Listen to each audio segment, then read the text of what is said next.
Welcome to the Fantasy Fangirls Podcast, where two sisters dive deep into beloved fantasy lore, characters, themes, theories, and more. I'm Lexi, older sister and fantasy lore nerd. And I'm Nicole, younger sister and romantic at heart. And today is a very special bonus episode with the one and only Kiera Lewis, who has taken the Potterhead community by storm with her viral Harry Potter reading journey over the past year and a half. But before we dive into our incredible conversation with Kiera, let's do a quick spoiler warning. Obviously, we are talking spoilers for the entire Harry Potter series. We have been waiting to talk to Kiera about this until she finished the books, and you can bet we are going to be talking about the end of the books. In our chat, we also briefly reference the second book of the ACOTAR series and vibes, but no plot spoilers for the end of Onyx Storm. So, with all of that said, if you don't know why Kiera calls him Daddy Snape, then please go finish the series. We will be here when you're done. Next, we of Fantasy Fangirls are adults who say adult things about, well, not really an adult book today, but we are three enthusiastic adults who I can guarantee will drop some language. So, heads up, this podcast is rated R. You'd be shocked. In addition to language, I also somehow managed to weave a sex scene into the conversation. Of course you do. Please be mindful of those little listening ears. Last thing before we get this interview started, if you love Fantasy Fangirls and want more events, more content, more community, and just so much more all around, please check out Fantasy Fan Club. We have 3 tiers that you can join. Get access to our super active Discord, tons of live virtual events, book clubs, discount codes, ad-free episodes, behind-the-scenes content, welcome gift, your name shouted out on the podcast, and so much more as part of the Fantasy Fan Club. Join the party at fantasyfangirls.com/fan club. The link is also in the show notes. And really and truly, thank you so much for supporting us as we've turned this podcast into our livelihood. It's all because of you. And now, it is time to relive the magic of the boy who lived. But first, a quick shout out to O Positive, a women's health company that offers a range of symptom targeting supplements that support women at every stage of life, from their first period to well beyond their last. O Positive has multiple best-selling women's health products that create real, tangible results with ingredients that are backed by clinical studies and shaped by board-certified doctors. They're committed to breaking down stigmas and addressing issues many of us women experience, like hormone health, vaginal health, menopause, and so much more. When taken daily, 2 capsules a day, URO delivers noticeable benefits within 8 weeks. Many even see results sooner. And hey, for so many of us, women's health can be a really vulnerable thing. But O Positive helps women feel confident and empowered so that they can live their best lives. Take proactive care of your health and head to opositive.com/FFG or enter FFG at checkout for 25% off your first purchase. That's opositiv.com/FFG for 25% off. Welcome, Kierra! Oh my God, you're in the flesh, you're here! You're in the building! I'm with the Fantasy Girls! Oh, thank you so much for joining us today. We have been so excited. When we invited you onto the show and you said yes, it was like, oh my gosh, yes! I know, when y'all messaged me, I said, what they know about little old me? Because I've been obsessed with y'all videos with Daddy X and Iron Flame. I said, yeah, they know what's up. Oh my! Well, you finished Onyx Storm too, right? Or Oh, baby, as soon as it came out, I was engulfed in it. Yes! Oh my gosh. Well, so now you have finished the Harry Potter series, and it has been just so wonderful for all of us Potterheads to watch you on this journey, feeling all of the things that we felt. I know for me, as the books came out, I was reading them, went to all the midnight release parties. I finished the 7th Harry Potter book in one sitting in 10 hours. And so to see how you have just been soaking it up for all that it's worth, it's just been so fantastic. As someone who sat across the couch while she finished the 7th Harry Potter book in one sitting, and I couldn't keep my eyes open, and also I was just reading it because my older sister was reading it, and I wanted to be cool like her, and the emotional journey I watched Lexi go through, but watching you go through it, oh my God, it was so fucking amazing, and it took all of us back to that moment. I think that's what's so special about it. You telling me that you finished it in 10 hours is crazy. Even me as an adult, the amount of breaks I had to take, I said, dang, another one just died. I know, right? Lord.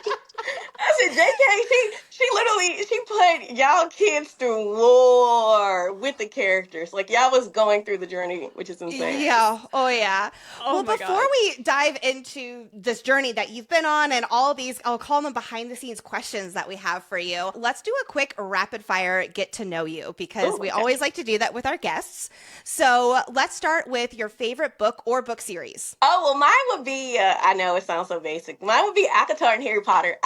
Because I do need to say, I need to preface with this. I haven't completed, as y'all seen, it took me a year and a half to do Harry Potter. So I haven't completed too many series, but I've read a lot of like one or two books from each series. So those are the few that I have completed and I loved. Oh my gosh. When did you read A Court of Thorns and Roses? Oh, I read that at the beginning of my booktok journey, like 2022.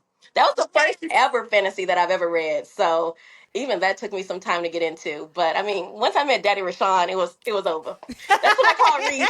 I'm like, no, that's Daddy Rashawn. Rashawn. I love it. Yeah. Oh my I love goodness. him. All right. Favorite TV series or movie? Ooh, girl, I'm in New York City. Sex and the City. All day, every day. I'm obsessed with that show. It's always on my TV. Your favorite way to read, whether that's a physical book, ebook, or audiobook? If you asked me a year ago, I would say it was an ebook, but it's something about, I'm getting back to the classics. As you can see, I like to collect them. So Yes. I'm getting back to just reading the physical book. It's something about it. I love it. Ebooks for vacation, because then you Yes. can bring as many. Well, Yes. and you really I'll say write up your books, take lots of notes in there and all of that too. So do you ever go back and look at what you wrote, or is it kind of just like getting your thoughts out as you go? Right now it's getting my thoughts out as I go, but I have told myself, like, whether it be years later, first of all, for the Harry Potter, a lot of people want me to give that away, but I'm like, I'm saving it for my potential kids. So when they read it, they can see the annotations of what mommy was going through.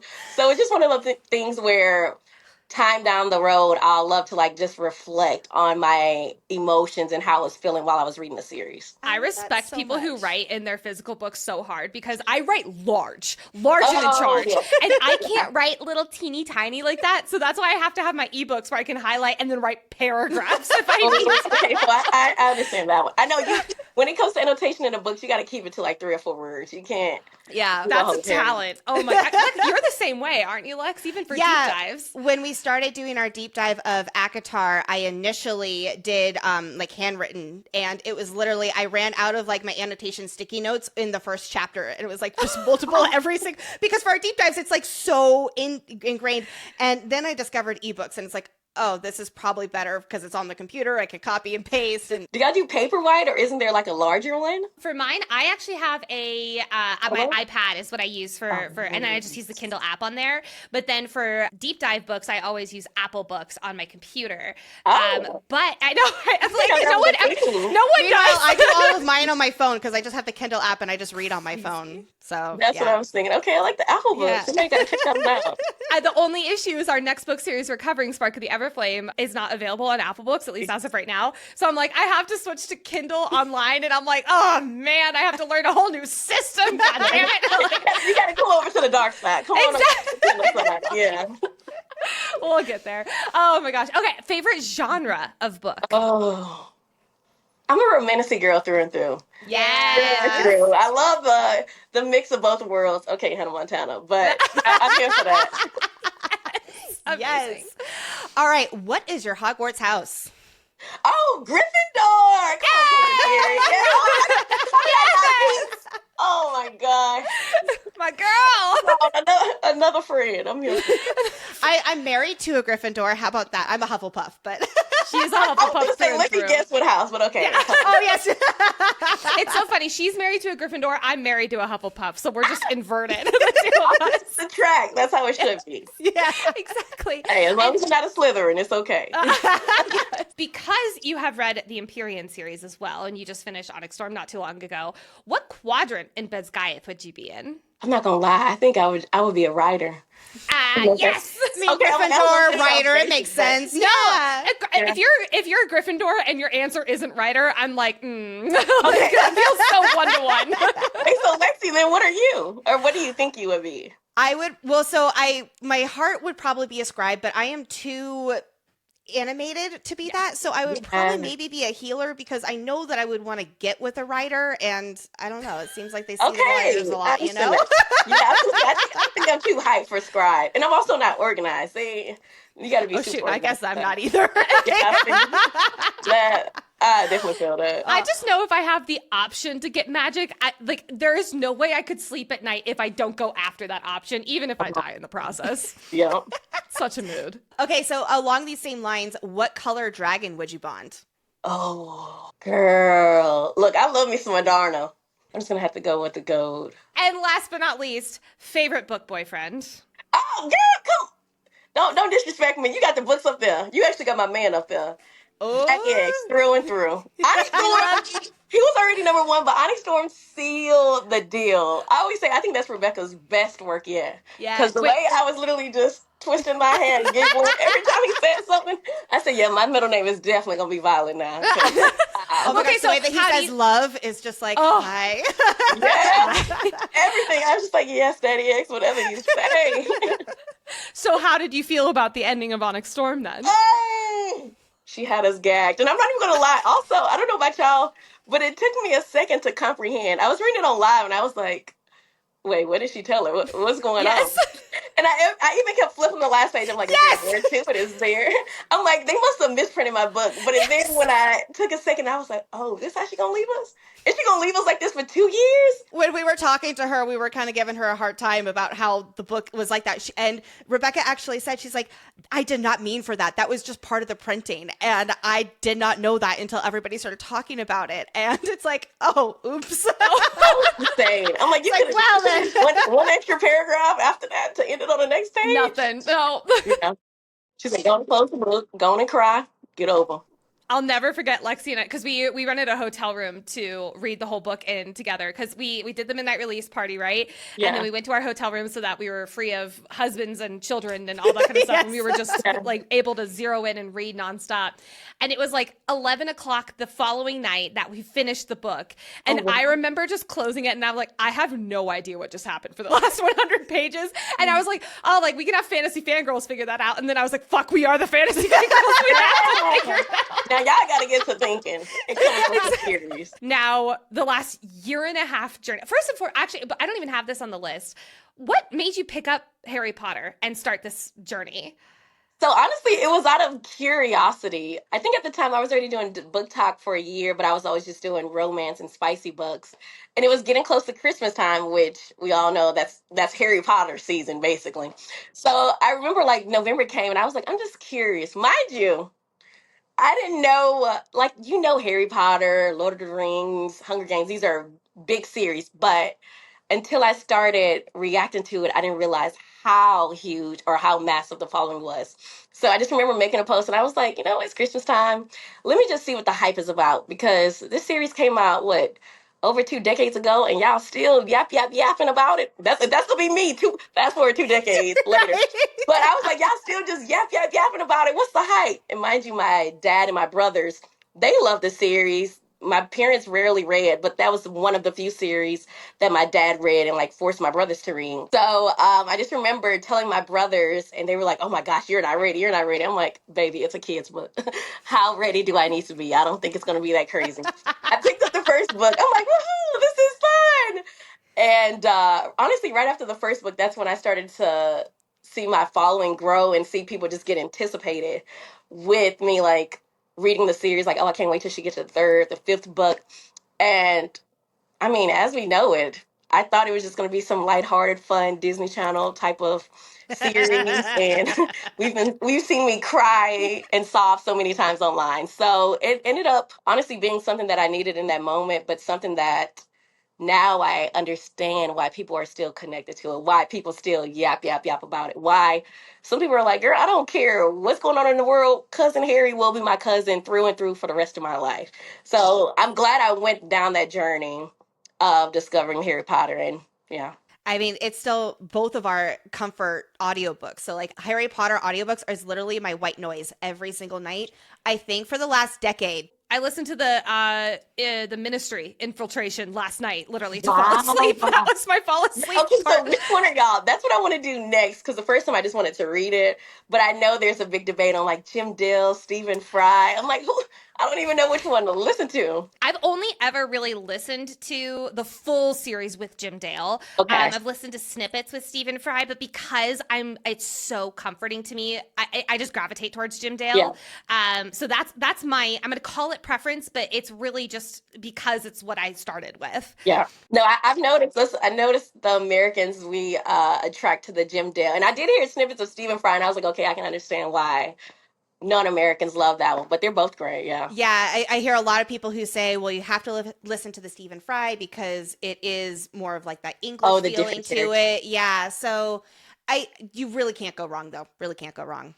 But yeah, no, like it's my comfort because it is so ingrained in my life. Like it just has always been. Yeah. Well, I know that you mentioned a few weeks ago or whenever you a few days after you finished the series that you were still processing, and it does take a little bit of time to process after finishing all of it. And how are you doing? A quick check-in on you, a wellness check-in. Yeah. How are you doing? How are you doing mentally, spiritually, physically? I'm not even gonna lie. The emotions tried to come up last night, and I still shoot them away because I feel like once I finally cope with the emotions, then in my head, even though I know it's not done, then it's finally done. So I'm doing the opposite of what my therapist tell me. I'm running from the emotions right now because it has been such a great journey, and I have like gone through emotions as I read each book, but I'm like, it's just, I'm trying not to comprehend this is it. I'm like, come on, it gotta be a couple chapters, another book laying around somewhere. But yeah, hopefully next month or a couple weeks we'll finally process everything. So you're in New York. Are you going to get a chance to go see Cursed Child? Yes! Yes! I do want to go next month. They've already invited me, but I'm like, okay, I don't know if I should finish because I haven't watched Half-Blood Prince or the last two Deathly Hallows. I don't know if I should watch that, then see Cursed Child, even though I know it's like separate, or just go see Cursed Child. But I definitely want to see the play. So I've only read I call it the play script of it, and I was personally not impressed by it. But I hear that everyone's like, no, you don't read the script. You have to go see the play. The play with all the visuals and how it comes to life. That is where you don't have to worry about the plot as much. And I'm like, okay, I can't wait to see the play whenever it Exactly. That's what they warned me on. And as soon as I had like at least 10 DMs of people telling me not to read the play, I said, you ain't got to tell me twice. Don't read the manuscript. I said, I already got too many books on my TBR, so let's not even waste the time. Let's move on to the next one. Yeah. Well, okay, you mentioned books on your TBR. What's highest on your TBR right now? Oh, well, I said I was going to start Hunger Games, but aside from that series, girl, I really want to get into my Brandon Sanderson era. I haven't read him. I'm looking at Mistborn. I'm like, I need to. I think he's going to be next after Hunger Games because he's another one where I'm like, what the hype is about? But I know he's great. Like, there's never been anything bad said about his writing. So we've both read only the book Mistborn. one. Hayden, our producer, he is absolutely obsessed with the Sanderson world. See. And yeah, so oh my gosh, Mistborn is really good. It's a very, I'll call it like dense fantasy, but there isn't like the same like as in depth, romantic sort of stuff to it. Yeah. So I think that would actually be a really good thing for after Hunger Games.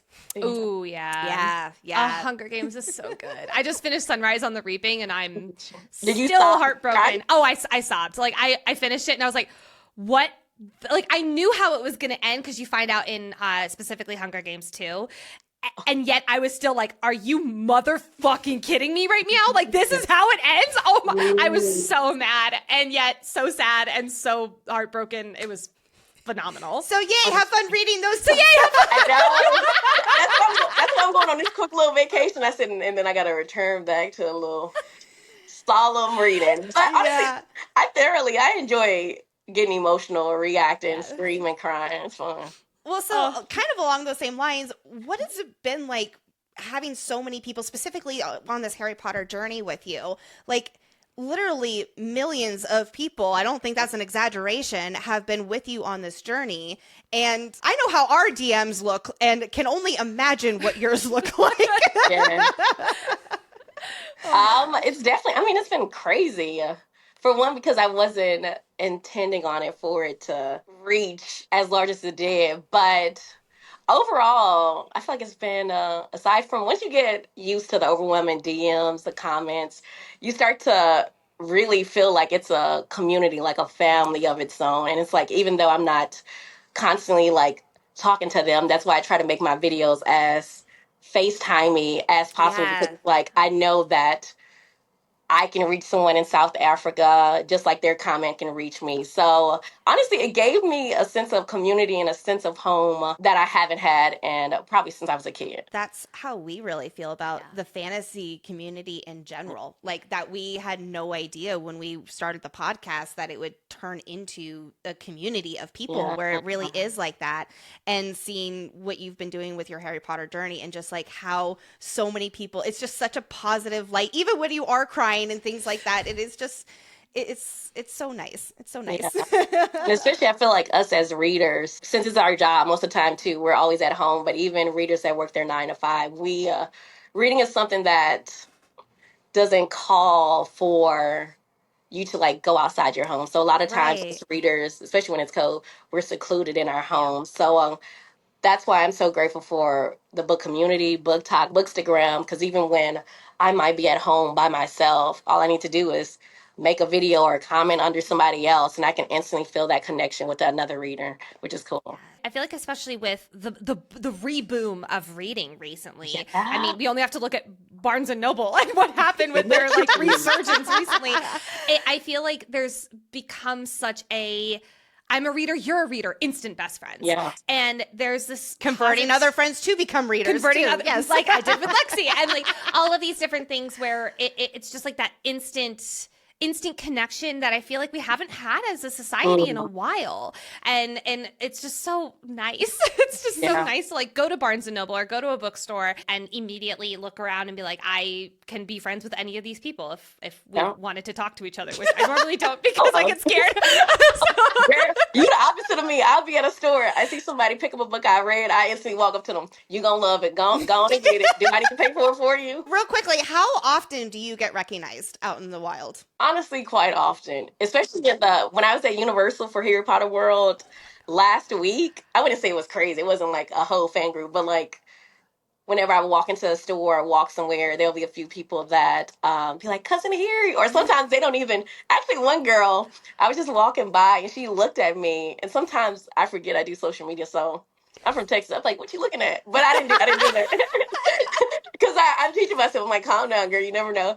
And she just kept walking. She looks at me, she says, stop her! And then I turned around and I said, she was like, oh, it's you. And I was like, yeah. So I had a few people just yell Scabbers to me, and I'm like, it's the fact that it's not my name, but I instantly know what they I love use. that's Like, the rallying cry. That's amazing.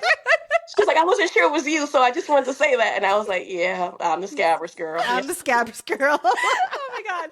Okay, wait. So while we're on community and specifically around like social media and comments right now, how on earth did you avoid spoilers? Girl, Did you get okay. spoiled for anything? I will say this was kind of bizarre, but shout out to my friend Andrea, because she really, really held it out. In the beginning, I don't know, it was probably up until the 4th book. I gave her my password for Instagram to literally go, and she would spend time while she was like working, go through my comments, deleting any spoilers, which she That offered is to a do. I was good like, friend. girl, real. Don't worry, I took her out and bought her some books. So I was like, I really appreciate you doing this for me. So in the beginning, she was doing that, and then honestly, it just got to a point where I would say the last book or two, I would post a video and read probably the first 30 seconds to 3 minutes of comments, and then I'm off. So I was able to train myself to, especially DMs, I was able to train myself not to view DMs, not to really engage with comments, which sucks. I know a lot of people were like, well, just turn them off. And I'm like, but when I'm done with the series, I want to go back and read what y'all were saying, which I've been doing daily now. I'm like, oh, so they caught me and they thought, da da da da. Now I'm able to interact more and understand the different drops. But there has been a few like minors. Actually, I can't say this now, because at the time I was like, oh my God, I hope this is not true. there were a couple people that was trying to throw me off. Like somebody commented Harry died, someone commented Hagrid died. And for those instances, y'all are the first people I'm telling about that, but I would literally have to text my brother and be like, or somebody tried to throw me off with Half-Blood Prince. I don't know who they said, but I would literally text my younger brother and I'm like, because he doesn't remember the story. I'm like, look on Google, tell me this is not true. And I only asked him that for Half-Blood Prince, but for Hagrid, I was just like, girl, if he died, I'm just going to have to, I don't know, I'm just going to have to cope with it. But thankfully, with Hagrid and Harry, for sure it wasn't true. But also, thankfully, when they commented that, it was at the beginning of the series. And so, mind you, I read the series for a year and a half. I'm forgetting different things left and right. But now, being done with the series, I'm like, oh, y'all tried to trip me up with these two. But thankfully, they was lies. Yeah. I can only imagine reading Harry dies and then getting to the Forest Again chapter where Harry does die and being like, are you fucking kidding me? Your video when you're like, I swear to God, have I been reading these books?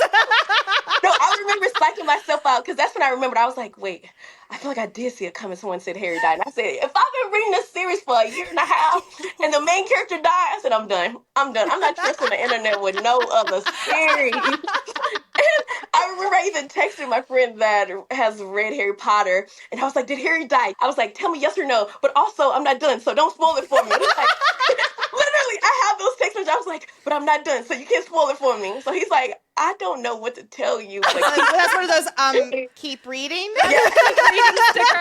He didn't even respond. I thought he was gonna say keep reading. He was like, you'll be okay. I said, okay. But then Harry died, I will not be okay. And mind you, I just read the next chapter and I said, oh, okay. I said, maybe my parents was right. Maybe I am a little bit dramatic. But at the time, it felt like my world was ending, man. It does feel like it that, really though. When does. you read that, it's like, wait, what? So what was your favorite, now that you've read all of them, what was your favorite Harry Potter book and why? Oh, at least at the time, I'm between Goblet of Fire and Half-Blood Prince. Yes, me too! Thank you. Goblet of Fire, we got to see them be kids. I'll never forget seeing my cousin. Like, I think I really enjoyed them being kids when they were nervous, finding dates for the dance. Yeah. Hermione and my boy, what was his name? Crumb, Victor Crumb. From Delicious. From Delicious, yeah. By the way, oh my gosh, we met him at LeakyCon this past year, the guy who played Crumb, and I made a joke, and it totally landed so flat with him, and I was so embarrassed.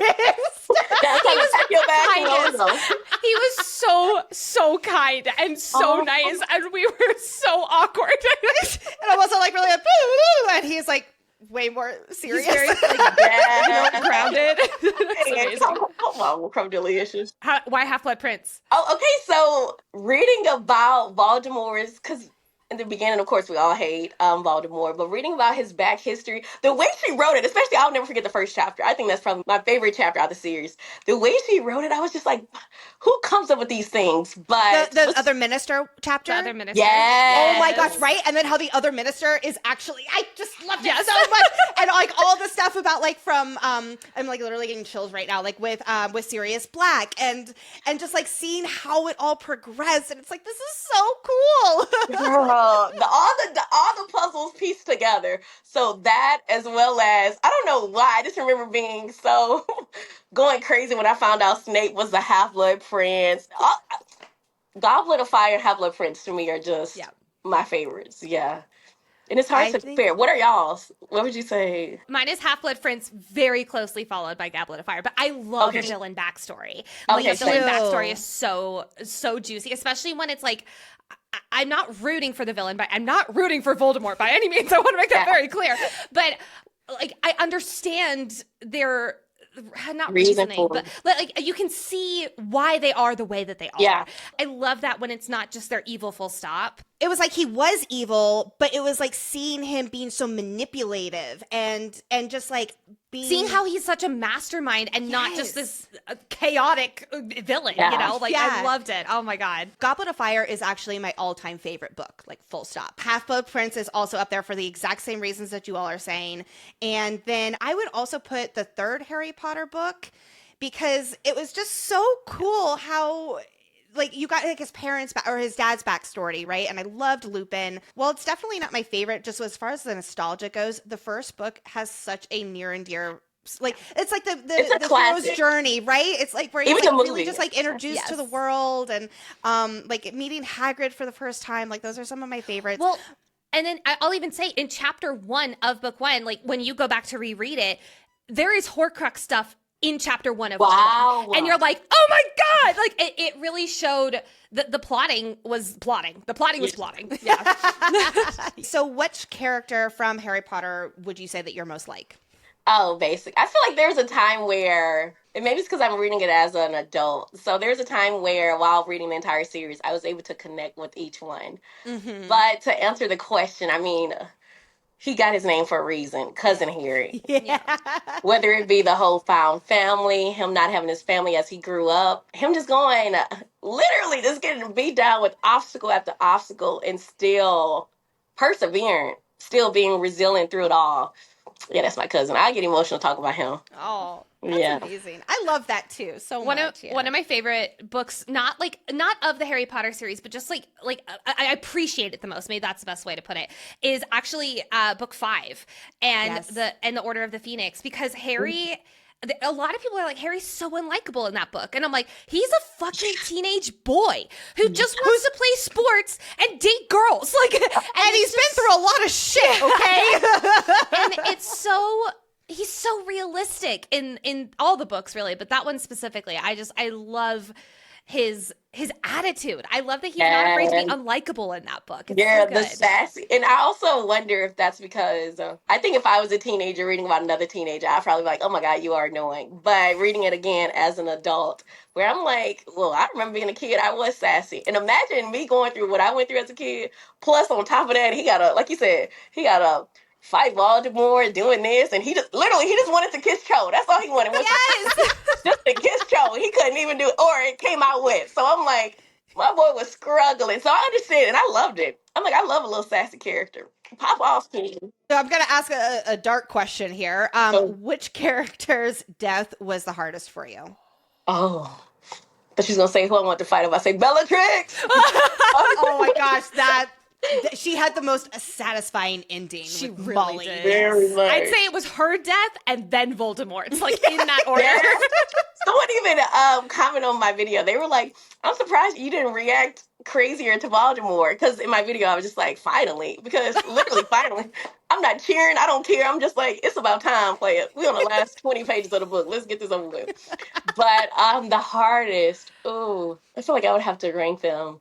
While you're thinking, I'll go ahead and say mine. Mine was Fred, because that felt like with George and Fred, and it's like, come on. Everybody else felt like there was a somewhat of a reason, like there was some kind of character development to their death, and not him, not my Fred. That's my hardest character death of any series.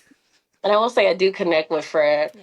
I think if I would just do like the top few, mine would be, which I'm surprised by, but I think it's just that finally seeing Cousin Harry have some type of father figure in his life, that really stabbed me. So it would be Uncle Sirius, Fred, Dobby. Sirius is mine, because I loved Sirius, but I also loved that he never got to be in his 20s, and he kind of lived vicariously through Harry and was a little, I'm going to say immature, but like they bonded so much. And like you're saying, he finally got a father figure, and then it's like, psych! And it's like, are you fucking kidding me? And his death also just, it was so avoidable. I'm not going to say it's Harry's fault by any means, but from that butterfly effect of Harry deciding to go be a hero, it's like, it was so avoidable. And it's just, that one ripped my heart out. But Dobby's obviously so high up there. Can we give also Miss Hermione her credit? How many times was she right in this doggone book? I know, right? It's like, the boys just wouldn't listen even to survive Hermione. I'll try to find it and send it to you, unless someone already has, but it's all of the Harry Potter books renamed from Hermione's perspective. And it's so funny. And I'm pretty sure Order of the Phoenix is like Harry Potter and you should have just listened to Hermione. Like, it's every time. And sometimes I'm admit, I always would be on team Cousin Harry. I'm like, no, Hermione, you just relax. Let Cousin Harry go do what he got to do. And every time she just be like, yeah, I told you so. Or honestly, that's what she should have said. But I know Cousin Harry would have been fed up. But oh my God. If it would have been, look, I didn't tell you and Ron how many times. Y'all still not listening? Okay. Okay, so who is your favorite ship? So, like, I'm gonna say Bill, Fleur, Ron and Hermione, Harry and Ginny, Harry and Cho. Oh, I mean, it's kind of easy. But I will say, of course, the obvious. Mine would be Harry and Ginny. I love me some Ginny in the book. I know they say the movies are different. I ain't got there yet. But in the book, she is sassy. That's why I always Oh, like yeah. her. And she doesn't take any BS from her brothers, any boys. And I love a girl, especially, she wasn't even a woman at that time. She was a 14, 15-year-old girl standing on business. So I love that.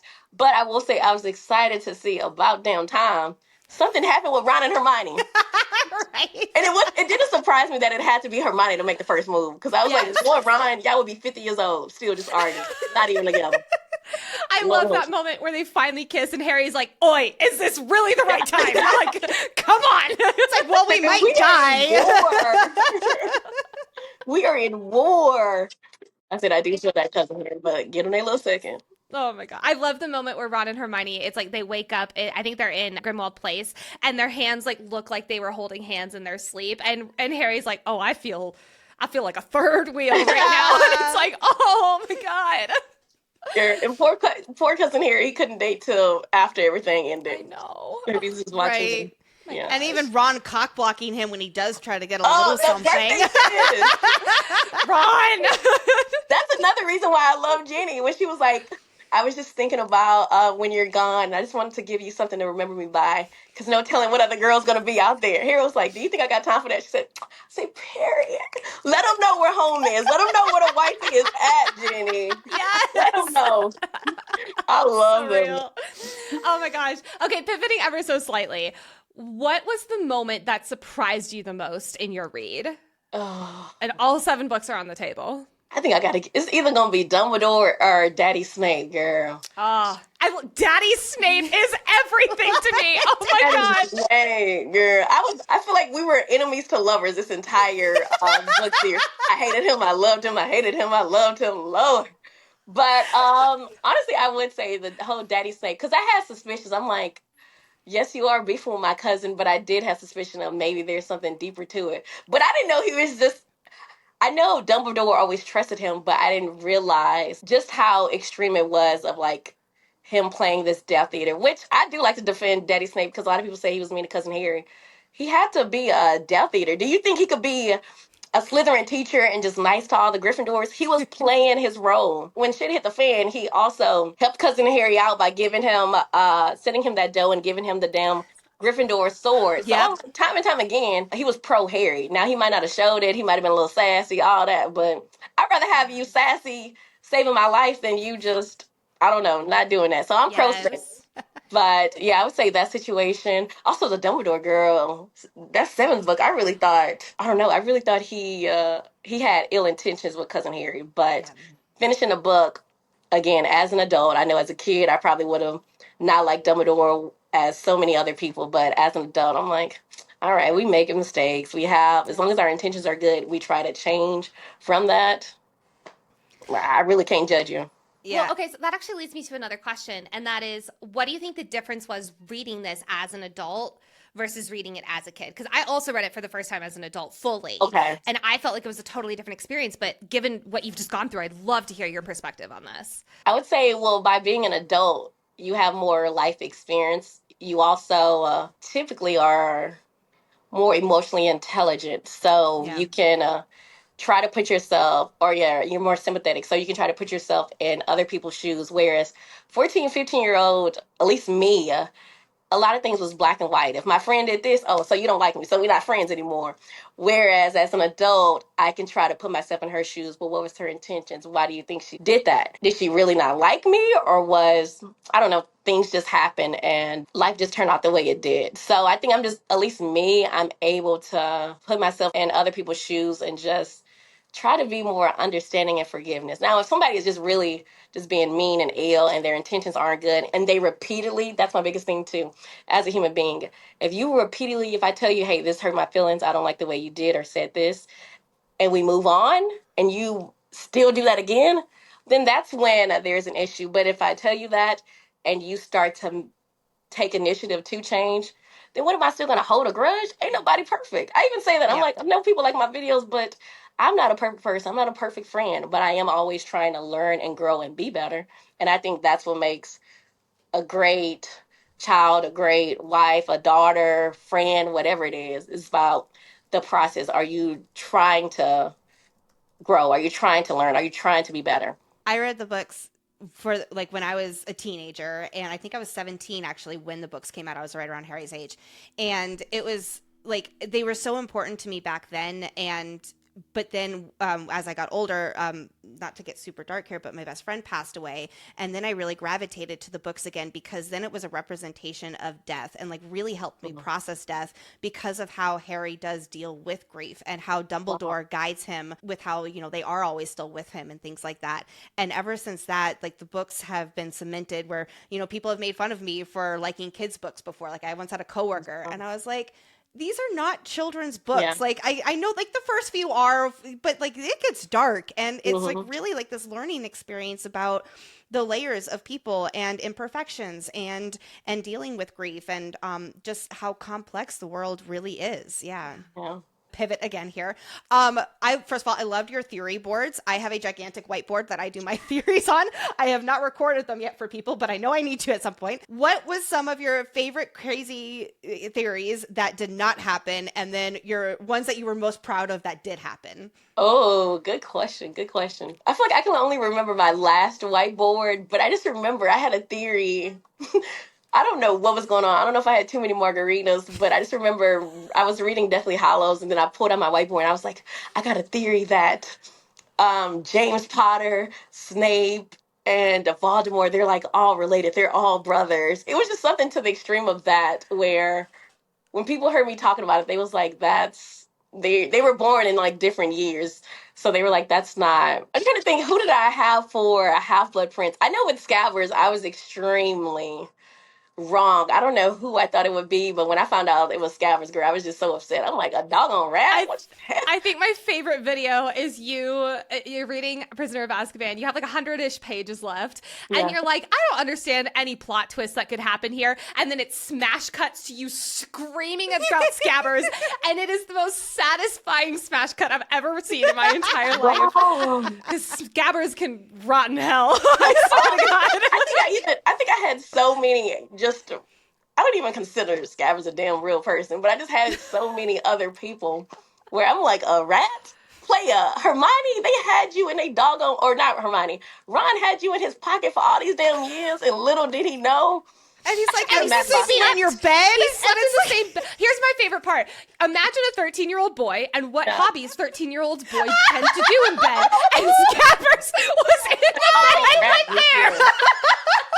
I saw that and I was like, oh my God. I remember some of the things you read about when you're reading it as an adult versus a kid, because that has never crossed my mind. What you was doing? Just watching? Yeah, okay. Oh, those guys. All right, rounding this out, and that is, you have had the most incredible year and a half. What has been your, like, looking back, what has been your favorite part? And like, not just related to reading the series and all that kind of stuff, but going beyond, like, all the experiences you've had, the community you've built. What's been a standout? The one that's at the top of my mind would be, because I was also able to meet Potterheads and people that have watched me from the journey. So I would say being able to host the Harry Potter Back to Hogwarts with my cousin-in-law, Jenny, which is crazy because at the time, I didn't get to the part where they were married. And I was just calling her, because I knew they were dating in the book. And I was calling her my cousin-in-law. And I remember posting the video, or filming the video, and she was like, I don't mind being your cousin-in-law.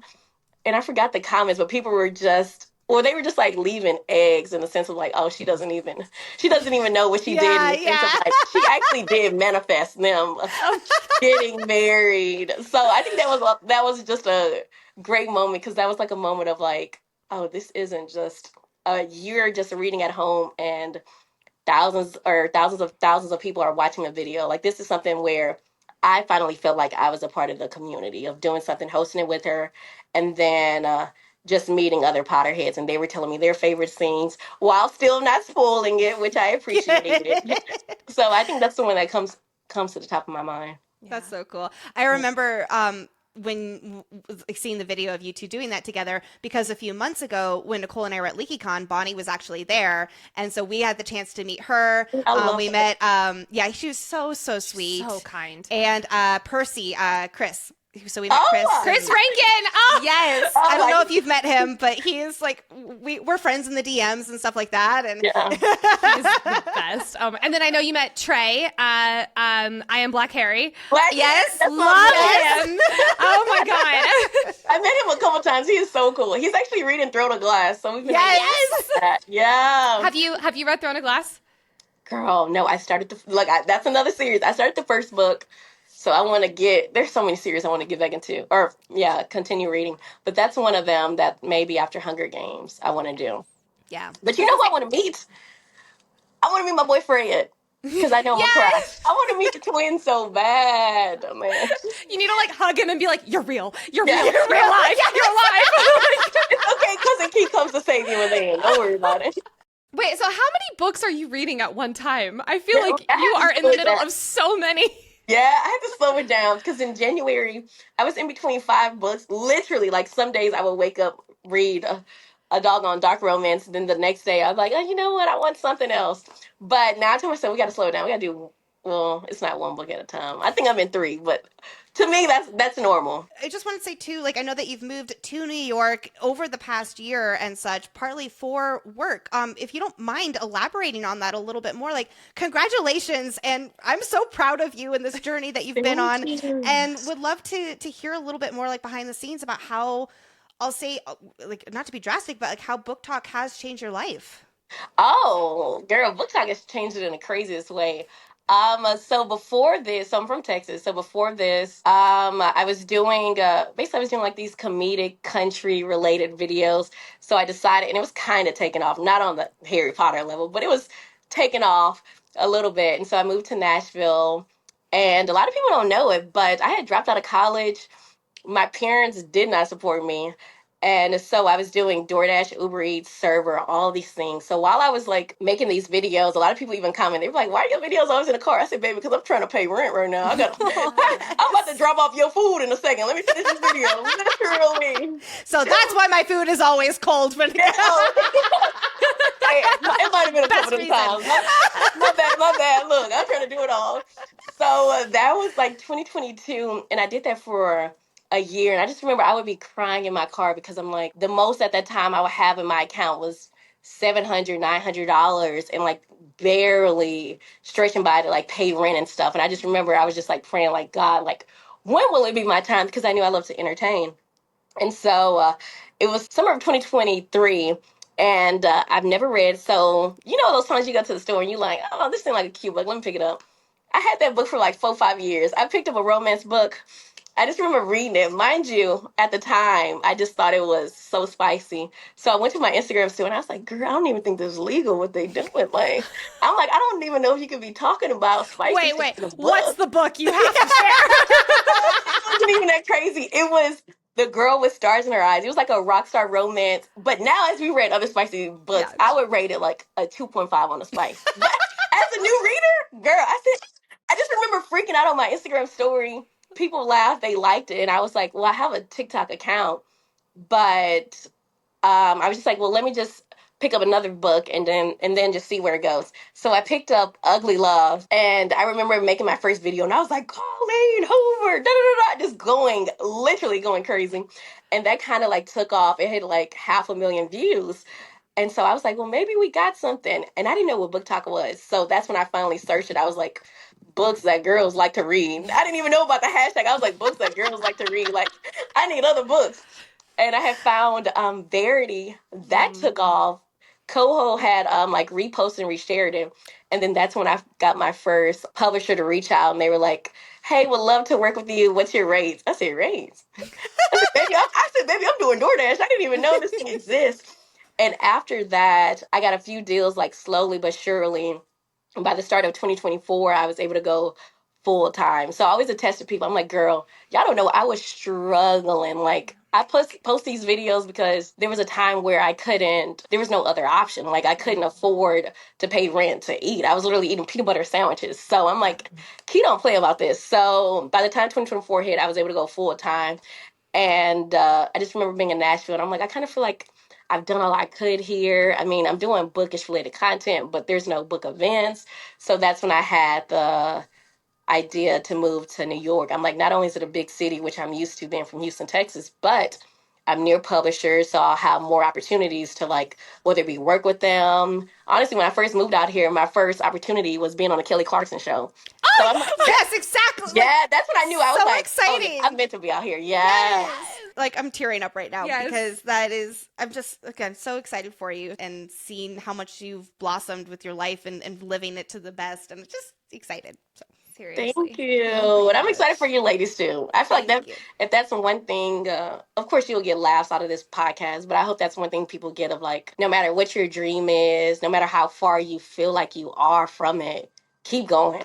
There's so many people that want to have our jobs. It's just like, you read, you make videos, make the podcast.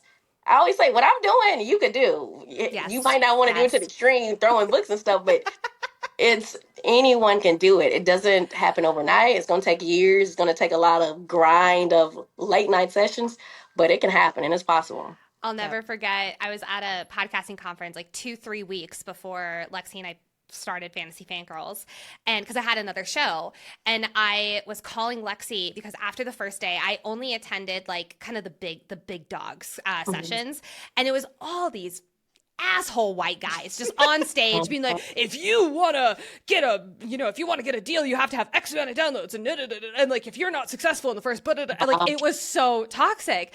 And so I'm calling Lexi, I'm in the car sobbing my eyes out, just being like, I'm never going to make it. Like, I'm never going to get the podcasting thing. I'm never going to understand how this works. And Lexi's like, you're here for a reason. Just keep going. And then 2-3 weeks later, I think I was reading ACOTAR at the time. You for the were. first time. I remember because I forced you. So it was. But Wait, so were you doing the podcast solo?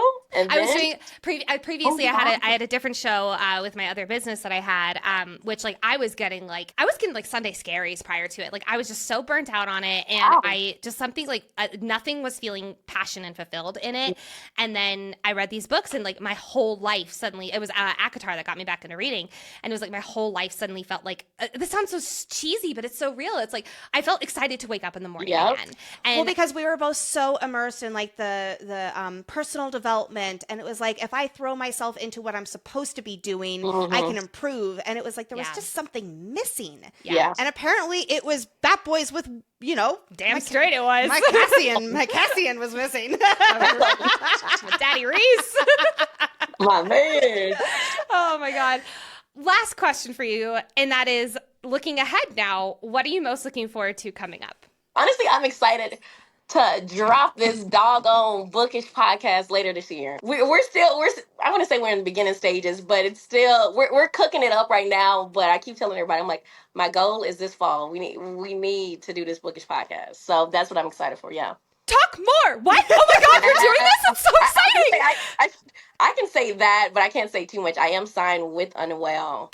So that's the goal of us. Right now, I'm going to be doing short form content with them. The goal is to, if that goes well, then to make it something more and make it a podcast. But I'm like, girl, regardless, whether it's with Unwell, whether if I got to ask y'all for advice and we got to kick this thing off. I was just going to say, talk to us. Yeah. I was going to say, if you need anything, girl, we are here for you. Seriously. Okay, anything. Yeah. We're so here. I'm so excited for you. Oh my God.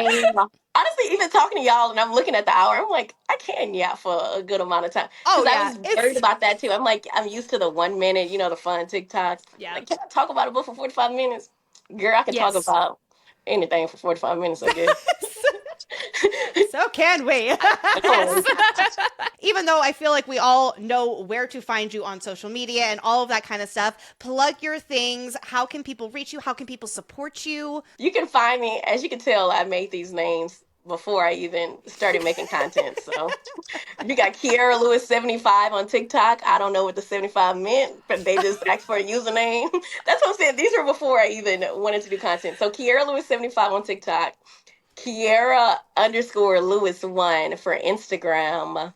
Then you can find me on YouTube. Girl, I be trying, but Yeah, you can find me on YouTube under my name, Kiera Lewis. Kiera, this was so fun. You are such an inspiration. You are such a light on this app, and just how optimistic and wonderful you are, even when you're breaking down crying about anything. I hope you know how much we adore you and how excited we are for everything that's to come. Plus, your hair is fucking fabulous. I need to just, your hair, I've been staring at it this entire recording. I'm like, she looks so beautiful. Oh my God. Thank you, girl. I had to get it fresh for the Bachelorette's trip. It looks so good. Oh my God. Thank you. Well, have an amazing trip and good luck packing.